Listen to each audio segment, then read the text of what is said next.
My friend Wes Moore. His name is Wes Moore. In Annapolis, Governor Moore. Wes Moore. An Army veteran, a Rhodes Scholar. That's why we're thankful for leaders like Governor Moore.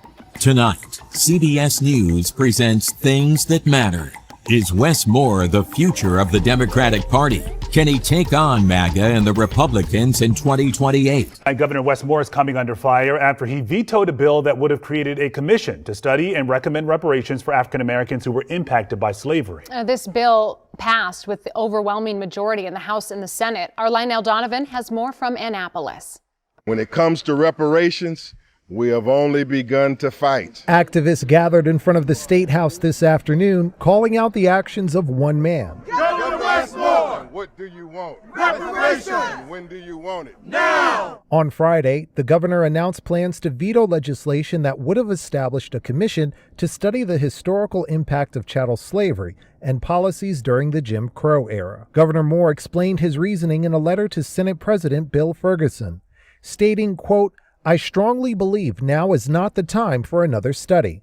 Now is the time for continued action that delivers results for the people we serve." There's no reason you can't do both. Carl Snowden of the Caucus of African American Leaders pushed back on Moore's stance, saying the commission gives Maryland a chance to do more than pay lip service to a historic injustice. The Senate bill describes potential forms of reparations ranging from apology statements, monetary compensation, debt forgiveness, social services, or home buying assistance, among other options. I think the country's changing. I think the attitudes are changing.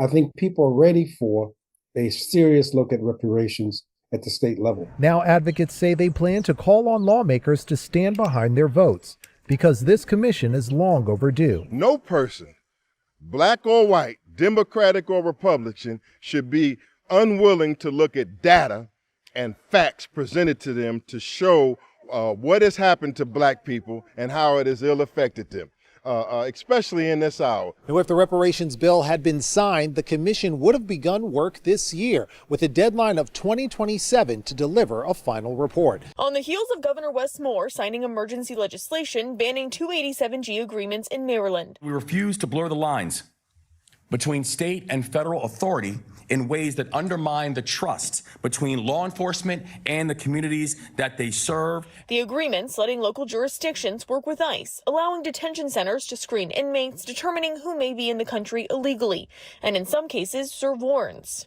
By terminating these 287G agreements today, we know that ICE will no longer be assisted or subsidized by local law enforcement. On the heels of Governor Wes Moore signing emergency legislation banning 287G agreements in Maryland. We refuse to blur the lines between state and federal authority in ways that undermine the trust between law enforcement and the communities that they serve. The agreements letting local jurisdictions work with ICE, allowing detention centers to screen inmates, determining who may be in the country illegally, and in some cases serve warrants. By terminating these 287G agreements today, we know that ICE will no longer be assisted or subsidized by local law enforcement. Sheriffs across the state are sounding off. It is the biggest betrayal to law enforcement and public safety that I have ever seen. And you folks are supposed to be protecting the citizens, you ain't doing shit. We can conduct our own meeting in the 3rd District. And I live in the 3rd District. I live in the 3rd District. See, you dig it? I work in the 3rd District, dig it? And I deserve, the people out there live there deserve the right to be here, and they're going to come in here as long as I'm in here. And ain't nobody going to put me out either. Don't push me. Oh, you gonna make me late, man. You better watch. Don't deal with it, man. Go ahead in there and break up that simple ass meeting. We don't need the police here. We don't need all the police out there. And we'll have order in this meeting. We'll have order. No, we'll have order. Every meeting you've been in order, right? Wait, hold it. Every meeting that we have called, every meeting we have called has been ordered. Everybody. All your crowd. What your crowd? Get up.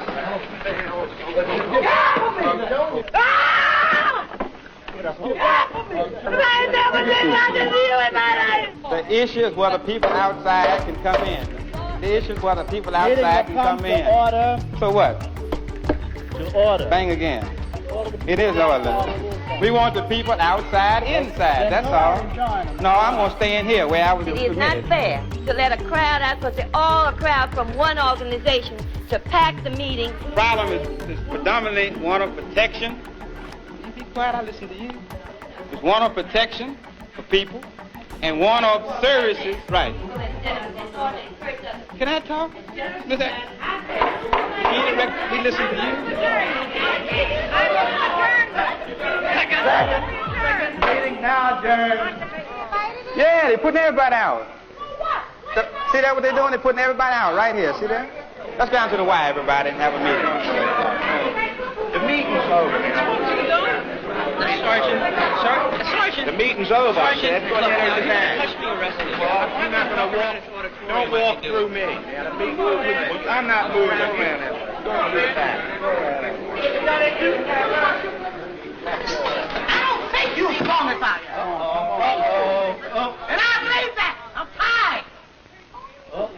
I believe it from my heart. I ain't gonna harm you if you don't harm me. I ain't gonna touch you if you don't touch me. Believe that, brother.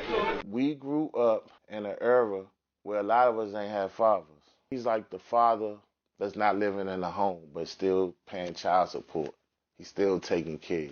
One of the first black role models that you could see that was a big thing that would really stand up and fight for you. A person that was not just a political figure, but a person that literally was in the community. Like, you could be at Safeway and he could be in the line in front of you. And he was like, mate, that's all you get? Put that up there. And he wasn't trying to be politically correct. This is who he was. Like, he lived amongst us. He walked with us. He talked with us. And he fought for us. He gave us opportunities that we didn't have and we wouldn't have had without him. He was actually one of Martin Luther King's proteges. Marion Barry studied under him for a while. He goes to D.C. When he get here, he immediately start working for the people. And what we tend to do is we'll take our leaders and just focus on destroying them and focus on the human part of him and not the superhuman part. We want to compare him to how we would do stuff. Oh, he like women, or he this, or he this, or he like drugs. It is, yeah, cool. All right, we got that out the way. Him using drugs, he did more for this whole city than people who ain't using drugs. Let's talk about that. Summer for black youth changed forever because of one man, Mayor Marion Barry. Barry understood something simple but revolutionary. If you want young people to succeed, you don't just lecture them, you pay them for their potential.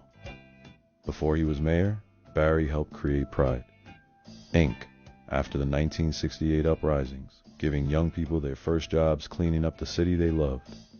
He saw firsthand that a paycheck could transform dignity, motivation, and direction. So when he became mayor in 1979, he scaled that idea into a movement. The Summer Youth Employment Program became a rite of passage in the district. From 14 to 21 years old, thousands of black teens were hired every summer, working in schools, rec centers, hospitals, law offices, TV stations, and city agencies, even in the mayor's office.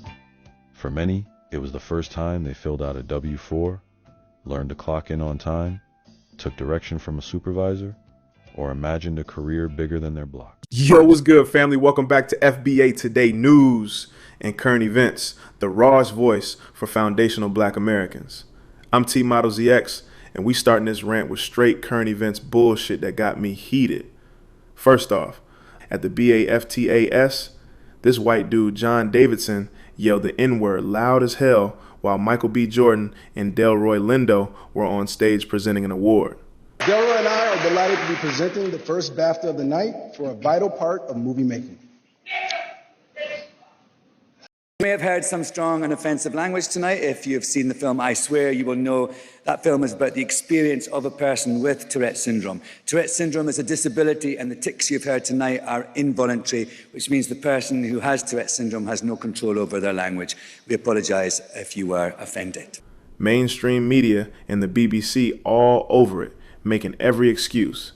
It's Tourette's, involuntary tics. He's deeply mortified. Be kind. Alan Cumming pausing the show like it's no big deal. Imagine if one of us did that. They'd cancel our whole bloodline. But when one of theirs slips, suddenly it's a medical condition and we gotta show compassion. Typical colonizer protection. And while we on this current events mess, check this other clown. Dr. Umar Johnson out here trying to hustle black Americans and Africans with his new little group he calling DAFA. It's going to be the DAFA movement. DAFA, descendants of African freedmen in America. Remember, Loom, after freedom came, we were known as what? Freedmen. So we're fighting as descendants of African, not no American. You ain't never putting that in no title, no organization of mine. Descendants of African freedmen in America. I like that. Do you think you're going to get pushback for even launching that? It don't matter. I'm stronger than both of them groups put together.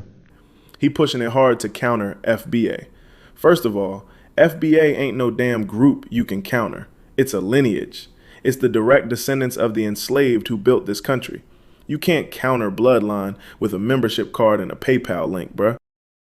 This the same Umar who been promising that fake school for years, taking donations, and it still never materialized. Now he got a new hustle called DAFA, and I guarantee he finna be begging for more money. Meanwhile, he packed up and moved to Africa full time. Cool, stay over there, but stop trying to Africanize all the FBAs like we supposed to forget our specific American struggle and just blend into Pan-African everything. We not with it. We not your backup dancers for your new organization. Delineation exists for a reason. Stop trying to dilute our claim so you can keep running your grift. And now this next one got me real sick. Another young brother, 21-year-old Kyle Bassinga, was found hanging from a tree in Fair Oaks Park, Cobb County, Georgia. They quick to call it suicide. This is the latest in a long string of young black men and women being found hung in trees, their own backyards, parks, and strange places over the past several years. And every single time they rush to say suicide with minimal investigation. At best, it's highly suspect. At worst, we all know what it looks like. But where the hell is the Congressional Black Caucus on this? Where are these so-called black politicians who's supposed to represent us? Not a single word. No press conferences, no demands for federal investigations, no nothing. They completely silent when our young people keep turning up hung. Yet let some Asians catch a few incidents and they jump up quick as hell pushing Stop Asian Hate bills left and right. The FBI themselves said black Americans are the #1 target of hate crimes in this country, but they don't make that same energy for us. That silence tells you everything you need to know about who they really work for. Now let's get to the real topic that's been boiling my blood. Y'all see how they do it? Democrats and these elites love elevating certain black or immigrant politicians to represent us because they already know these safe picks ain't gonna do a damn thing for foundational black Americans. They handpick them, vet them hard, make sure they loyal to the coalition, not to our specific lineage and debt. Then they parade them around like, look, black representation, while these clowns push open borders, immigrant priorities, and every universal bullshit that dilutes our reparations fight. We don't vet worth a damn. We see a black face or a person of color and lose our minds. Vote for them. They look like us. Nah, bruh. They vet these candidates like it's a job interview from hell. They make sure the person won't rock the boat on real FBA issues. If Democrats give them the green light, that's your red light, fam. Automatic. If the party that been betraying us for decades is cool with them, that means they safe for everybody except us. Look at what they did to the ones who actually stood up for their people. Take Mayor Marion Barry in D.C. This brother was a legend for us. He built a big black middle class, appointed black folks to top city jobs, funneled 35% of city contracts to minority businesses, ran massive summer youth programs that helped over 100,000 young black kids. He was feeding poor black families, giving us real economic power and pride. They called him Mayor for Life because he put black people first. But what did they do? Set his ass up. 1990, arrest on drug charges. Classic takedown. Tried to ruin his career, smear his name, make him look like a criminal so nobody would trust real black leadership again. Yet the people knew. Despite everything, they re-elected him because he was for us. That's the lesson. When you stand strong for your people stand for you. They can try to destroy you, but real FBA loyalty don't break. Now contrast that with these weak ones they love pushing on us today. Jim Clyburn, been in Congress forever, got one of the worst performing districts for black folks, but he stayed cozy with the party, pushing whatever they want. Chicago Mayor Brandon Johnson, all in for migrants, sheltering them, giving them resources while black Chicago neighborhoods still struggling with crime, poverty, and neglect. They cater to everybody but us. That's by design. We got to learn how to vet the same way they do. Stop emotional voting. Stop the he black so he for us trap. If a politician ain't demanding direct cash, land, and tangibles for FBA descendants only, if they out here talking black and brown, people of color, or immigrant first, red light that ass immediately. This the game, fam. They install safe black or immigrant faces to keep us quiet and loyal while they give the real power and resources to everyone else. We done playing that. Vet hard. Demand FBA first, or stay getting played. Whew, that's the rant. If this hit you, smash like, subscribe, comment vet hard below. Share this with every emotional voter still falling for the safe black face scam. FBA first. Always. No more safe picks. Peace.